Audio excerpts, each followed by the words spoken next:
নমস্কার, আপনারা দেখছেন নিউজ নাও। চোখ রাখবো এই মুহূর্তের সংবাদে। আগরতলায় অগ্নিবীর নিয়োগ র্যালির দ্বিতীয় পর্ব 15 জানুয়ারি থেকে স্বামী বিবেকানন্দ ময়দানে অনুষ্ঠিত হবে। এই র্যালি চলবে 18 জানুয়ারি পর্যন্ত। আগরতলায় অগ্নিবীর স্কিমের অধীনে নিয়োগ সমাবেশের দ্বিতীয় পর্ব শুরু হবে 15 জানুয়ারি থেকে। স্বামী বিবেকানন্দ ময়দানে অনুষ্ঠিত হবে এই র্যালি, যেখানে নির্বাচিত প্রার্থীদের উত্তীর্ণ হতে হবে একাধিক শারীরিক পরীক্ষার মান। উল্লেখ করা যেতে পারে, অনলাইন কমন এন্ট্রান্স এক্সামিনেশনের পারফরমেন্সের ভিত্তিতে প্রাথমিকভাবে নির্বাচন করা হয়েছে প্রার্থীদের। নিয়োগ প্রক্রিয়ার অংশ হিসেবে ফিটনেসের স্তর মূল্যায়ন করার জন্য শারীরিক পরীক্ষা এবং শরীরের পরিমাপ অনুসরণ করে 1.6 কিমি দৌড়ে অংশ নেবেন নির্বাচিত প্রতিনিধিরা। ইতিমধ্যে সমস্ত তালিকাভুক্ত প্রার্থীদের ইমেইল বিজ্ঞপ্তি জারি করেছে ভারতীয় সেনা। শারীরিক পরীক্ষার জন্য মেইল করা হয়েছে প্রবেশপত্র। উল্লেখ করা যেতে পারে, ভারতীয় সেনাবাহিনীতে তরুণদের নিয়োগ প্রক্রিয়ার একটি অংশ হল অগ্নিবীর নিয়োগ প্রক্রিয়া। নিয়োগ সমাবেশের জন্য সব ধরনের পদক্ষেপ নেওয়া হয়েছে বলে জানিয়েছে ভারতীয় সেনাবাহিনীর শিলচর আঞ্চলিক কার্যালয়। শারীরিক পরীক্ষার যোগ্যতা যাচাই ছাড়াও নিয়োগের জন্য আয়োজিত হবে আরও কয়েকটি প্রক্রিয়া। মেডিকেল পরীক্ষা এবং নথির যাচাইকরণ অন্তর্ভুক্ত থাকবে সেই প্রক্রিয়া। নিয়োগ সমাবেশটি অবাধ, সুষ্ঠু ও স্বচ্ছ, তাই সকল প্রার্থীকে কোনো প্রকার টাউটের কাছে না যাওয়ার পরামর্শ দিয়েছে ভারতীয় সেনা। অগ্নিবীর নামে পরিচিত নির্বাচিত প্রার্থীরা 4 বছরের জন্য কাজ করবেন। এ সময়ের পরে সাংগঠনিক প্রয়োজনীয়তা এবং নীতির ভিত্তিতে 25% পর্যন্ত অগ্নিবীরকে নিয়মিত ক্যাডার হিসেবে সশস্ত্র বাহিনীতে যোগদানের সুযোগ দেবে ভারতীয় সেনা। Bureau report, news now. বৃহস্পতিবার গভীর রাতে উদয়পুর রমেশ চৌমুহনী স্থিত সেনগুপ্ত বাজার শোরুমের সার্ভিসিং সেন্টারে ভয়াবহ অগ্নিকাণ্ডের ফলে কমপক্ষে 100টি বাইক ও জরুরি নথিপত্র আগুনে পুড়ে ছাই হয়ে যায়। ক্ষয়ক্ষতির পরিমাণ আনুমানিক কোটি টাকা ছাড়িয়ে যাবে বলে স্থানীয় সূত্রে খবর। তবে অগ্নিকাণ্ডের কারণ এখনো জানা যায়নি। গভীর রাতে বাইকের শোরুমের নিরাপত্তার দায়িত্বে থাকা কর্মী ভয়াবহ আগুন দেখতে পেয়ে উদয়পুর দমকল বাহিনীকে খবর দিলে ঘটনাস্থলে পৌঁছে দমকলের 3টি ইঞ্জিন চেষ্টা করেও আগুন নিয়ন্ত্রণে আনতে সক্ষম হয়নি। আগুনের লেলিহান শিখা এতটাই বেশি ছিল যে পরবর্তী সময়ে কাকরাবন এবং ওটিপিসির অগ্নি নির্বাপক দপ্তরের 2টি গাড়ি সহ মোট 5টি ইঞ্জিন আগুন নিয়ন্ত্রণে আনতে সক্ষম হয় বলে অগ্নি নির্বাপক দপ্তরের পক্ষ থেকে জানানো হয়েছে। প্রথমে ফার্স্ট টার্ন ফাটাই, এরপর সঙ্গে সঙ্গে আমরা সেকেন্ড টার্নটাও ফাটিয়ে দিই। তো আগুন অনেকটাই বড় ছিল। এটা শোরুমে অনেকগুলি বাইক, তো বাইকের মধ্যে তো পেট্রোল থাকেই। তো এরপরে আমরা থার্ড টার্নটাও ফাটিয়েছি। এরপরে কাকরাবন আসছে, কাকরাবন, তারপরে ওটিপিসি, টোটাল আমরা 5টা গাড়ি এখানে।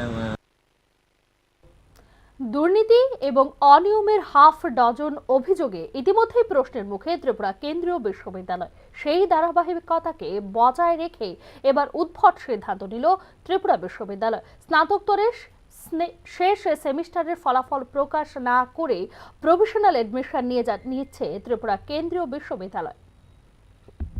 পঠন পাঠন সহ সার্বিক পরিচালনার ব্যর্থতার জেরে ক্রমশ নিম্নমুখী হচ্ছে ত্রিপুরা কেন্দ্রীয় বিশ্ববিদ্যালয়ের মান।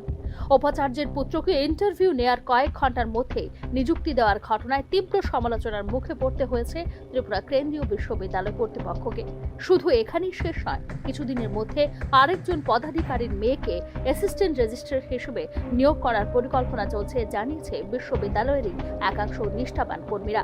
ত্রিপুরা কেন্দ্রীয় বিশ্ববিদ্যালয়ের পরিচালন ব্যবস্থা এমন জায়গায় গিয়ে ঠেকেছে যে সময় মতো পরীক্ষার ফলাফলও ঘোষণা করতে পারছে না বিশ্ববিদ্যালয় কর্তৃপক্ষ।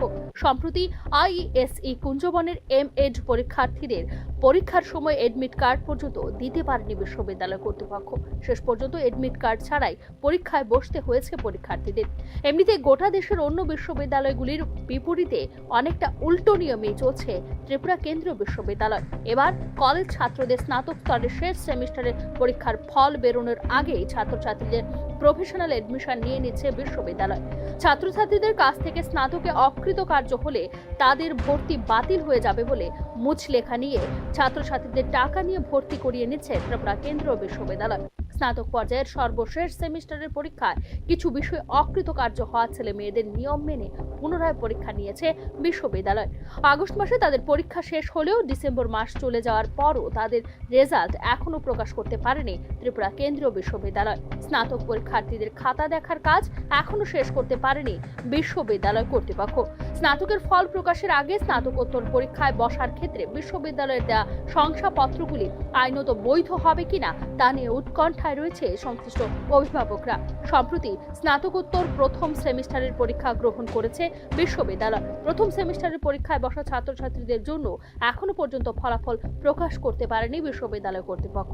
সার্বিক পরিস্থিতিতে ত্রিপুরা কেন্দ্রীয় বিশ্ববিদ্যালয়ের পরিচালন ব্যবস্থার উপর বারবারই উঠছে অভিযোগের আঙুল। Bureau report, news now. Boxanagar সড়কের বেহাল দশায় শুক্রবার 7 সকালে কেড়ে নিল 58 বছর বয়সী ফয়জুল হকের প্রাণ। রাস্তা দিয়ে হাঁটার সময় উল্টো দিক থেকে আসা একটি অটো রাস্তায় নিয়ন্ত্রণ হারিয়ে সজোরে ধাক্কা দিলে তিনি গুরুতর আহত হন। সঙ্গে সঙ্গে তাকে বক্সনগর হাসপাতালে নিয়ে গেলে কিছুক্ষণের মধ্যেই তার মৃত্যু হয় বলে জানিয়েছে হাসপাতালে কর্তব্যরত চিকিৎসক। বক্সনগরের রাস্তা সংস্কারের দাবিতে বারবার ডেপুটেশন প্রদান সহ সড়ক অবরোধ করা হলেও এ ব্যাপারে দপ্তরের কোনো হেলদোল নেই। ফলে প্রতিদিন ঘটে চলেছে নিরন্তর সড়ক দুর্ঘটনা সহ মৃত্যুর ঘটনাও। বক্সনগর এলাকার রাস্তার বিস্তীর্ণ এলাকা জুড়ে ছোট বড় গর্তের সৃষ্টি হয়ে বেহাল দশায় পরিণত হয়ে রয়েছে, যার খেসারত এলাকার মানুষকে প্রাণ দিয়ে দিতে হচ্ছে। এমনই এক হৃদয় বিদারক ঘটনা ঘটে গেল এলাকার বাসিন্দা ফয়জুল হকের মৃত্যুতে। তার পরিবারের পক্ষ থেকে ঘটনাটি বিস্তৃত জানানো হয়েছে। ঘটনা ঘটার পেছনে কারণ একটু যে মানে অথবা আমি যেটা ব্যাপারটা বুঝতে পারছি যে রাস্তার যে বেহাল রাস্তা এই যে রাস্তা, সেই রাস্তায় অটো এসে উনি তো পথচারী ছিলেন, তো হাঁটার সময় উনি ওই অটো এসে রাস্তার কারণে হোক আর যে কোনো কারণে হোক অটো এসে সরাসরি উনার গায়ে তুলে দেয়, অ্যাটাক করেছে। সাথে সাথে মারা গেছে না? উনি সাথে সাথে মারা যাননি। উনি আমরা ধরাধরি করে হাসপাতালে আনলাম। ওনার বুকে প্রচণ্ডভাবে মানে ইনজুরি হয়েছে, পায়ের রক্ত কেটে গিয়েছে। কোন জায়গায় ঘটনা হয়েছে? এটা কুলবাড়ি 20 সেপ্টেম্বর পরে যে কাল যে টেলিওয়ার্ড আছে ওই ওয়ার্ড। রাস্তা সংস্কারের জন্য এলাকাবাসীর পক্ষ থেকে এবং এলাকার অটো চালকদের পক্ষ থেকে বারবার পূর্ত দপ্তর ও জেলা শাসকের নিকট ডেপুটেশন প্রদান করা হলেও দপ্তরের পক্ষ থেকে রাস্তা সংস্কারের ব্যাপারে কোনো ধরনের উদ্যোগ গ্রহণ করা হয়নি। এমনকি রাস্তা সংস্কারের দাবিতে কুলুবাড়ি এলাকায় রাস্তা অবরোধ করা হলেও আজ পর্যন্ত কোনো ধরনের উদ্যোগ নেওয়া হয়নি বলে অভিযোগ এলাকাবাসীর। বক্সনগর এলাকার রাস্তা সংস্কারে সংশ্লিষ্ট দপ্তর কোনো উদ্যোগ গ্রহণ না করলে আগামী দিনে বৃহত্তর আন্দোলন গড়ে তোলার হুমকি দেওয়া হয়েছে এলাকার অটো চালকদের পক্ষ থেকে। এসডিএম স্যারের কাছে গেছিলাম, পিডব্লিউ অফিসেও গেছিলাম। তারা কইতেছে যে এনআরসি এর কাছে নাকি তারা হস্তক্ষেপ করে দিছে, ওই আজ করবো কাল করবো, এভাবেই তো চলছে, তাল ভাড়া চলছে। আমরা অকনে হাসপাতালে আছি, আইয়া সেটা দেখলাম যে লোকটা মারা গেছে। আগামীতে আপনাদের কোনো কর্মসূচি থাকবে কিনা এই বিষয়টা, যেহেতু দীর্ঘদিন কোনো তারা পদক্ষেপ নেই? অবশ্যই আমরা অক্ষণে তারা যদি আমাদের সাথে আইয়া সেরা কর্মকর্তারা আইয়া যোগাযোগ না করে আমরা বড় ধরনের আন্দোলনে যাওয়া বাধ্য হব। সোনামুড়া মেলাঘর সড়ক সংস্কারের কাজের জন্য রাস্তা কাটার ফলেও প্রতিদিন ওই রাস্তার ঘটছে দুর্ঘটনা। তাই এলাকাবাসীদের পক্ষ থেকে যান দুর্ঘটনা হ্রাস করতে রাজ্য সরকারের নিকট বক্সনগর রাস্তা সংস্কার সহ সোনামুড়া মেলাঘর রাস্তা সংস্কারের কাজ দ্রুত সম্পন্ন করার দাবি জানানো হয়েছে।